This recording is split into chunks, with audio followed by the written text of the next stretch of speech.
Magandang hapon mga kahuan, ito ang resulta ng 2 p.m. draw, July 19, 2024 para sa 2D at 3D Lotto. Para sa 2D Lotto result 2 p.m. draw, 23, 26, in exact order. Ito naman ang resulta sa nakalipas na 3 araw ng 2D Lotto, 2 p.m., 5 p.m. at 9 p.m. results.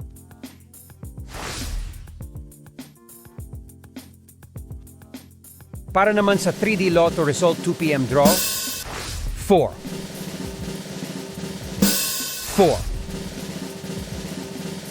8, in exact order.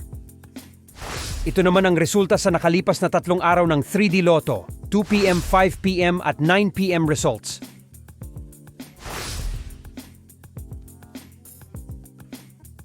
Paano kunin ang inyong napanalunang premyo sa Lotto? Isulat ang iyong pangalan at lagdaan ang likod ng iyong mga nanalong tiket bago kunin ang iyong premyo. Ang mga premyong nagkakahalaga mula 20 pesos hanggang 10,000 pesos ay maaaring kunin sa anumang autorisadong Lotto outlet o sa mga sangay ng PCSO sa inyong lugar. Ang mga premyong mula 10,001 pesos hanggang 300,000 pesos ay maaaring kunin sa mga sangay ng PCSO sa inyong lugar o sa PCSO Main Office, 2nd floor, Sun Plaza Building, 1507 Shaw Boulevard, Kanto, Princeton Street, Mandaluyong City, 1552.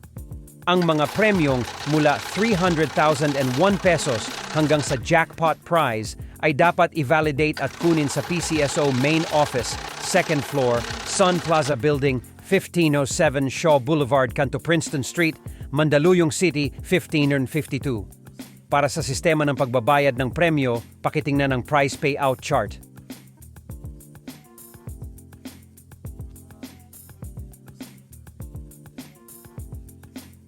Para sa araw-araw na update sa resulta ng PCSO Lotto Games, mag-subscribe sa ating channel at huwag kalimutan i-click ang notification bell. Maraming salamat mga kahuwan!